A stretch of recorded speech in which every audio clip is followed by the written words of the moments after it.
Okay, so Jessica's dating a man named Ryan who's in his mid-30s, and she wants to know, am I overreacting? And here's what's going on. By the way, this is a real case. I've just changed the names. Jessica's noticed that Ryan's parents, especially his mother, feel very present in their relationship, overly so. Not in obvious ways, but just in constant small ways that make Jessica feel like that they're never quite alone. For Jessica's birthday, Ryan tells her that he's planned something special, dinner and theater tickets, which of course she's touched by, but later she finds out that his mother is the one who actually bought the tickets. And what I mean by that is that she used Ryan's credit card to buy them, but she's the one who actually went out and did the work to buy them. Well, the evening happens, nothing goes wrong, but now Jessica feels something that she can't quite name, and she keeps asking herself, am I overreacting to Ryan's mom buying the tickets? Now, what do you think? Let me know in the comment section below, and stick around. I'll break down my answer to Jessica in the rest of the video.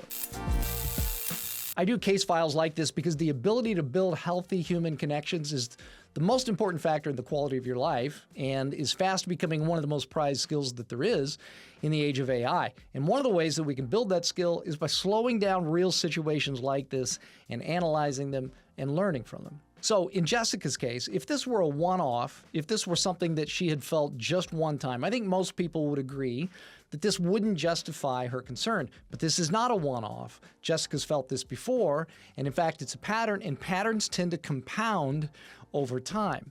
What she's reacting to is a gesture that was supposed to come from Ryan, from his initiative and his attention, didn't fully come from him. This is a man in his 30s. He's got the money. He genuinely wanted to do something thoughtful, but his mother's the one that executed it. And see, when a parent continues to plan or manage or emotionally initiate for an adult child, over time the romantic partner stops feeling chosen and special as much as they just feel included.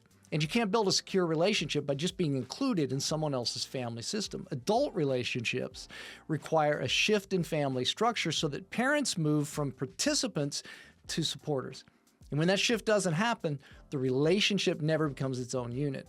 And here's the thing that often throws people off. No one has to be a villain for this to become a real problem. Like, loving parents can still crowd a relationship. Ryan might be a really nice guy, and his mom might really have wanted to just help, but good intentions don't erase emotional impact. Jessica's discomfort doesn't mean that Ryan's a bad person. It doesn't mean that his mom is a bad person, but it does reveal something very important about Ryan's readiness for an adult relationship and boundaries and emotional separation from his mom. And see, this is how resentment builds sometimes in romantic relationships. Not always through explosions, but certainly through accumulation.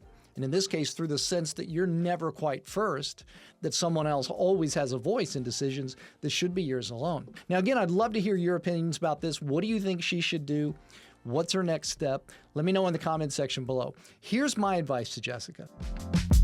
I would tell her that she's not overreacting and that she needs to ask Ryan about this. And the question might sound something like this. Ryan, I had a great time on my birthday with you.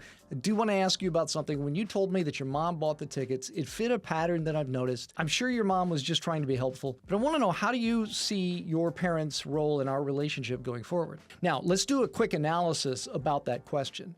Number one, she's not being sarcastic or accusing. In fact, she even assumes the best about his mom. Second, she references a pattern, not just a one-off. And then third, she invites him to communicate with her about his thinking regarding his parents' role in the future. She's not asking him to defend himself. Okay, so now that's the question, but what should she be listening for in the answer? And again, love to know what you think. Let me know in the comment section. But here are some green flags, some yellow flags, and some red flags that Jessica should be watching for. For instance, a green flag would be that Ryan takes ownership. So if he said something like, you know what, I didn't really think that through, I should have handled that myself, that would be a good sign. That would be a green flag.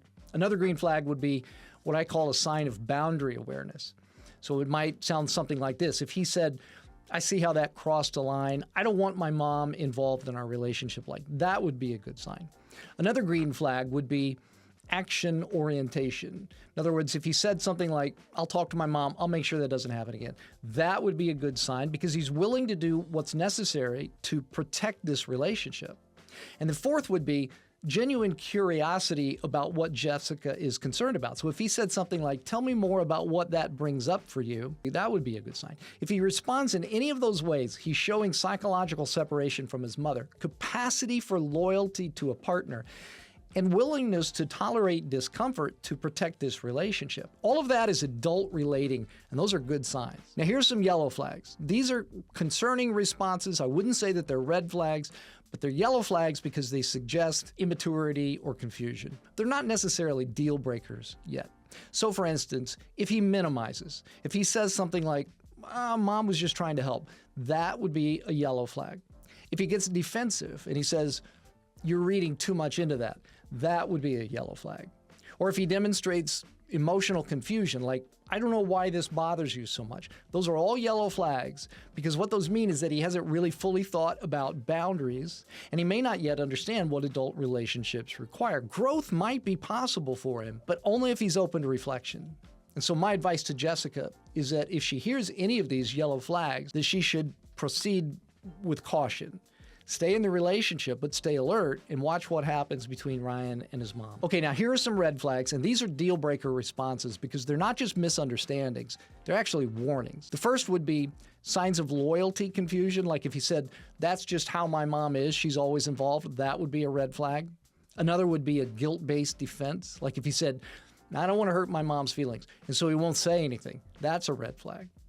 Third would be if he turns it on Jessica and he says, this sounds like your issue, not mine. All of those are red flags because they indicate that he hasn't emotionally left home. And in the future, conflict will always involve mom. Mom will always be competing, silently or openly, but she'll be there competing.